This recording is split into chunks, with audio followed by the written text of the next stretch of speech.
ఇప్పుడు no cost cough syrup తో 60 రూపాయల విలువ గల ఇన్హేలర్ పూర్తిగా ఉచితం. దెబ్బకి దగ్గు జలుబు మాయం. సీఎం రేవంత్ రెడ్డిని కటింగ్ మాస్టర్ తో పోల్చారు హరీష్ రావు. రాష్ట్రంలో ఎక్కడా ఒక కొత్త భవనం కూడా కట్టలేదని, ఒక కొత్త పథకం కూడా తేలదన్నారు. ఉన్న పథకాలకు కత్తెర పెడుతూ కేసీఆర్ కట్టిన బిల్డింగ్లకు రిబ్బన్లు కట్ చేస్తున్నారని విమర్శించారు. ఒక్క భవనం కట్టిండా? నేను మొన్న ఆయనకు పేరు పెట్టినా, కటింగ్ మాస్టర్. సీఎం అంటే ఈయన చీఫ్ మినిస్టర్ కాదు, కటింగ్ మాస్టర్ అని పేరు పెట్టినా. ఎందుకు ఈ మాట మీకు గుర్తు చేస్తున్నా అంటే, ఈయన ఎక్కడ ఒక కొత్త బిల్డింగ్ కట్టింది లేదు, ఓ కొత్త స్కీమ్ పెట్టింది లేదు.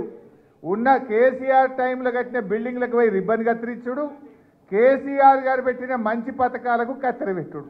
ఏది చూడు అన్ని బందే.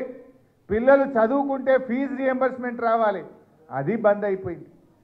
ఏ పథకం కూడా లేకుండా ఉన్న పథకాలకేమో కత్తెర పెట్టిండు, కేసీఆర్ కట్టిన బిల్డింగ్లకేమో రిబ్బన్లు కత్తిరిస్తుండు.